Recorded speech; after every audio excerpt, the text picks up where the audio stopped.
Your Eminence, Your Excellency, Your Honor.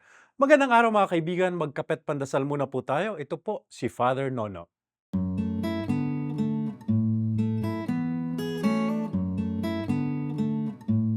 Parang ganyan po lagi ang pagbati sa mga tinatawag na ambassadors o mga kinatawan ng mga bansa para sa ibang bansa. Pero alam niyo po ba na bawat isa sa atin ay ambassador? Tayo ay kinatawan ng ating bayan o ng ating simbahan. Minsan po ay may dumalaw kay Cardinal Chito Tagle, isang Pinoy na matagal na nakatira sa Estados Unidos. Tanong ko, bakit niyo po gustong makita si Kardinal? Anya, doon daw sa kanila sa US, medyo mababa ang tingin sa ating simbahan, lalo na sa mga pari.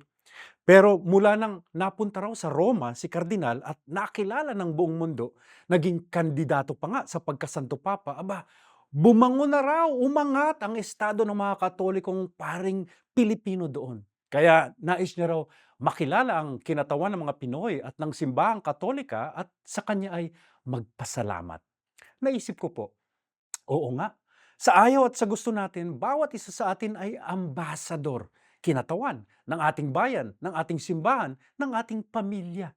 Ano man ang ginagawa mo, magiging salamin din iyon ng mga kababayan, kapanalig o kamag-anak mo. Kaya maging mabuti sana tayong mga kinatawan o ambasador. Sabi nga ni San Pablo sa mga taga-Korinto, sa makatwid, tayo ay kinatawan ni Jesus, kaya't makipagkasundo tayo sa ating Ama. Manalangin po tayo. Panginoon, naway bawat salita at galaw namin ay maging mabuting salamin ng inyong kabutihan at pag-ibig sa sangkatauhan. Amen.